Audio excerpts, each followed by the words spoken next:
এয়া আকাশবাণী গুৱাহাটী ডিব্ৰুগড় সন্ধিয়া 6 বজাৰ বাতৰি পঢ়িছো অৰুণিমা গোস্বামীয়ে। আজি বহাগৰ পহিলা দিন। আজি অসমীয়া নৱবৰ্ষৰ প্ৰথম দিনটো পৰম্পৰাগতভাৱে ৰাজ্যজুৰি মানুহ বিহু হিচাপে পালন কৰা হৈছে। এই উপলক্ষে সমগ্ৰ ৰাজ্যতে উৎসৱমুখৰ পৰিৱেশে বিৰাজ কৰিছে। আজি অসমবাসীয়ে হেঁপাহৰ বিহুৱান বিনিময় কৰি পৰস্পৰৰ কুশল কামনা কৰাৰ লগতে জ্যেষ্ঠজনৰ আশীষ লয়। পহিলা বহাগ উপলক্ষে শিৱসাগৰ জিলাৰ ৰংঘৰ বাকৰিত আহোম শাসনকালৰ ঐতিহ্য প্ৰতিফলিত কৰি বৰ্ণাঢ্য কাৰ্যসূচী গ্ৰহণ কৰা হয়।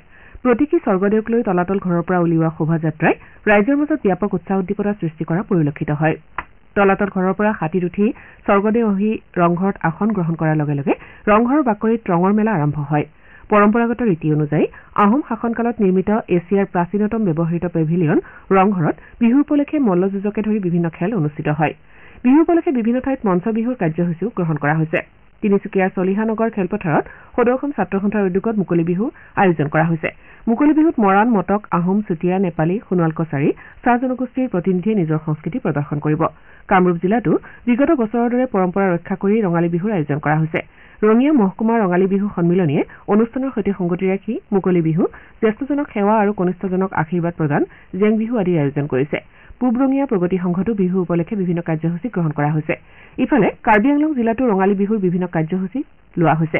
ঐতিহ্যমণ্ডিত ডিফু ক্লাবত ডিফু কেন্দ্ৰীয় বিহু সমিতিৰ উদ্যোগত পতাকা উত্তোলনেৰে ৰঙালী বিহুৰ আৰম্ভণি কৰা হয়। অসমীয়া নতুন বছৰৰ প্ৰথম দিন উপলক্ষে ৰাজ্যৰ বিভিন্ন ঠাইত জনসাধাৰণে নামঘৰ, মন্দিৰ আৰু অন্যান্য ধৰ্মীয় উপাসনাস্থলীত সেৱা আগবঢ়ায়। গোলাঘাট জিলাত বিহু উপলক্ষে ঐতিহ্যমণ্ডিত আঠখেলীয়া নামঘৰ, চিকন আটাৰ থান, বাসুদেৱ থান ইত্যাদি ধৰ্মীয় স্থানসমূহত ভক্তিপ্ৰাণ ৰাইজৰ সমাগম ঘটা পৰিলক্ষিত হয়। মাজুলীৰ ৩৫খন ঐতিহাসিক সত্ৰত ধৰ্মীয় ৰীতি নীতিৰে আজি পহিলা বহাগৰ দিনটো উদযাপন কৰা হয়। ইয়াৰ লগতে মাজুলীৰ মুদৈবিল গাঁৱত আউনীআটী সত্ৰৰ বৈষ্ণৱসকলে বোকা বিহু পালন কৰে। প্ৰথম পৰ্যায়ৰ লোকসভা নিৰ্বাচনৰ দিন চমু চাপি অহাৰ লগে লগে বিভিন্ন ৰাজনৈতিক দলে ৰাজ্যখনত প্ৰচাৰ অভিযান তীব্ৰগতিত অব্যাহত ৰাখিছে।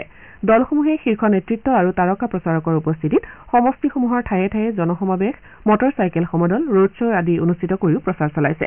তদুপৰি বিভিন্ন অঞ্চললৈ গৈ ভোটদাতা ৰাইজৰ সৈতে মত বিনিময় কৰি প্ৰাৰ্থীসকলে তেওঁলোকৰ মন জয় কৰাৰ চেষ্টা চলাইছে। অহা 17 এপ্ৰিলত প্ৰধানমন্ত্ৰী নৰেন্দ্ৰ মোদীয়ে বৰপেটা আৰু দৰং ওদালগুৰি লোকসভা সমষ্টিৰ প্ৰাৰ্থী দুগৰাকীৰ হৈ নলবাৰীত নিৰ্বাচনী প্ৰচাৰত অংশ লোৱাৰ কথা। এই সভাৰ প্ৰস্তুতিৰ বুজ লোৱাৰ বাবে আজি তামুলপুৰত মন্ত্ৰী জয়ন্ত মল্লবৰুৱা আৰু বি টি আৰৰ মুখ্য কাৰ্যবাহী সদস্য প্ৰমোদ বড়োৱে এখন বৈঠকত মিলিত হয়। এই বৈঠকত বিজেপি মিত্ৰজোঁটৰ ভালেসংখ্যক নেতাকৰ্মীয়ে অংশগ্ৰহণ কৰে। ইপিনে বিজেপিৰ জ্যেষ্ঠ নেতা তথা মুখ্যমন্ত্ৰী ডঃ হিমন্ত বিশ্ব শৰ্মাই আজি হোজাই আৰু শোণিতপুৰত নিৰ্বাচনী প্ৰচাৰ সভাত অংশ লয়। হোজাইত প্ৰচাৰ কাৰ্যসূচীত অংশ লৈ মুখ্যমন্ত্ৰীয়ে কয় যে নৰেন্দ্ৰ মোদী নেতৃত্বাধীন কেন্দ্ৰীয় চৰকাৰৰ শাসনকালত ৰাজ্যখনত ৯,০০০ উগ্ৰপন্থী সংগঠনৰ সদস্যই অস্ত্ৰ সম্বৰণ কৰি মূলসুঁতিলৈ উভতি আহিছে। ডিব্ৰুগড় সমষ্টিৰ বিৰোধী ঐক্যমঞ্চৰ প্ৰাৰ্থী লুৰিণজ্যোতি গগৈয়ে আজি খোৱাং বিধানসভা সমষ্টিৰ বিভিন্ন অঞ্চলত প্ৰচাৰ চলায়। একেদৰে যোৰহাট সমষ্টিৰ কংগ্ৰেছ দলৰ প্ৰাৰ্থী গৌৰৱ গগৈয়ে যোৰহাট নগৰত কেইবাটাও প্ৰচাৰ কাৰ্যসূচীত অংশগ্ৰহণ কৰে। বিত্তমন্ত্ৰী অজন্তা নেওগে আজি যোৰহাট সমষ্টিৰ প্ৰাৰ্থী তপন কুমাৰ গগৈৰ হৈ তিতাবৰত প্ৰচাৰ কাৰ্যসূচীত অংশগ্ৰহণ কৰে। ডিব্ৰুগড় জিলা প্ৰশাসন আৰু ডিব্ৰুগড় জিলা নিৰ্বাচনী বিভাগৰ প্ৰণালীবদ্ধ ভোটাৰ শিক্ষা আৰু ভোটগ্ৰহণত অংশগ্ৰহণ কোষৰ উদ্যোগত জিলাখনৰ বিভিন্ন ঠাইত ভোটদাতাৰ সজাগতা কাৰ্যসূচী গ্ৰহণ কৰা হৈছে। বিগত নিৰ্বাচনত ৭৫%তকৈ কম ভোটদান হোৱা অঞ্চলসমূহত ভোটাৰ ৰাইজৰ সজাগতাৰ বাবে জিলা আয়ুক্ত বিক্ৰম কৈৰীৰ তৎপৰতাত নিৰন্তৰ প্ৰচেষ্টা চলোৱা হৈছে। ইয়াৰ লগতে লোকসভা নিৰ্বাচনৰ 19 এপ্ৰিলত হ'বলগীয়া প্ৰথম পৰ্যায়ৰ ভোটগ্ৰহণত ৰাইজৰ বিপুল অংশগ্ৰহণ সুনিশ্চিত কৰিবলৈ ডিব্ৰুগড় নিৰ্বাচনী জিলাৰ বিভিন্ন অঞ্চলত অনুভাগ যন্ত্ৰৰ দ্বাৰা ভোটাৰ সজাগতা অভিযান অব্যাহত ৰখা হৈছে। তিনিচুকীয়া জিলাতো বিভিন্ন অঞ্চলত ভোটদাতাৰ সজাগতা কাৰ্যসূচী লোৱা হৈছে। ইয়াৰ লগতে ভোটগ্ৰহণ কেন্দ্ৰসমূহত পৰ্যাপ্ত সুবিধা আৰু সুচল পৰিস্থিতিৰ সৃষ্টি কৰাৰ কাৰণে তিনিচুকীয়া জিলা প্ৰশাসনৰ তৎপৰতা পৰিলক্ষিত হৈছে।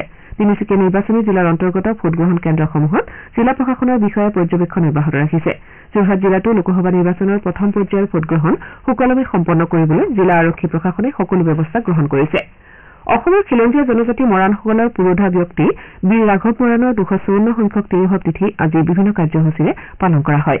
এই উপলক্ষে তিনিচুকীয়াৰ ধুলিজান ৰাজহুৱা নামঘৰত কেন্দ্ৰীয়ভাৱে আয়োজন কৰা স্মৃতিচাৰণ অনুষ্ঠানত অসম মৰাণ সভা আৰু অন্যান্য মৰাণ জনজাতীয় সংগঠনসমূহৰ সহযোগত দিনজোৰা কাৰ্যসূচী ৰূপায়ণ কৰা হয়। এতিয়া বাতৰি ইমানতে অন্ত পৰিল।